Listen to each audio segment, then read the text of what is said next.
एक बहन का फोन आया है कि इतने साल बाद परदेश से आया है और मेरे बच्चे के हाथ पर 100 रुपल्ली रख कर गया है।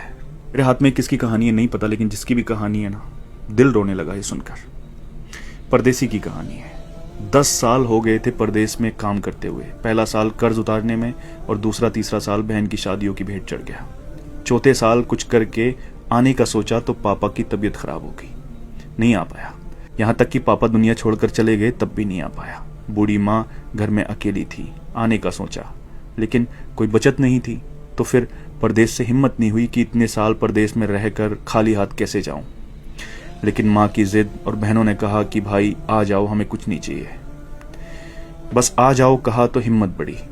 कुछ उधार लिया, कुछ पास था जिससे टिकट करवाया और वापस ये सोच कर आ गया कि अब कोई बड़ी जिम्मेदारी तो है नहीं, यहीं पे कुछ कर लेंगे। आने के दूसरे दिन बहन से मिलने गया। बहन बच्चों वाली हो चुकी थी। आते वक्त भांजे के हाथ पर 100 रुपए रखकर वापस हुआ। दूसरी बहन के यहाँ पहुंचने पर पास के पैसे भी खत्म हो चुके थे, लेकिन ये उम्मीद थी कि ये बहन ज्यादा नजदीक है, कुछ नहीं बोलेगी। वहां से वापसी पर भांजे के हाथ पर कुछ नहीं रखा और जब घर पहुंचा तो मां ने बताया कि एक बहन का फोन आया है। बहुत बड़ा दिल चाहिए यार ये सुनने के लिए।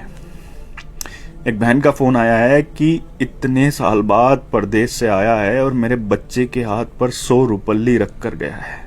इतना तो हम फकीरों को दे देते हैं। दूसरी बोली मेरे बच्चों के हाथ पर 10 रुपल्ली भी रख कर नहीं गया, ससुराल में मेरी नाक कटा दी। ये सब सुनकर मैं सुन्न रह गया और अब अपनी 10 साल की कमाइयों का हिसाब लगा रहा था। अरे यार, अगर पुराना घर छोड़कर नए घर में भी चले जाओ ना तो ख्वाब हमेशा पुराने घरों के आते हैं। और एक परदेसी तो अपना सब कुछ छोड़कर चला जाता है अपनों के लिए, अपनों को बसाने के लिए। लोग मेहनत करके पैसा कमाते हैं, लेकिन परदेसी मेहनत के साथ साथ अपनी उम्र को बेचकर पैसा कमाता है।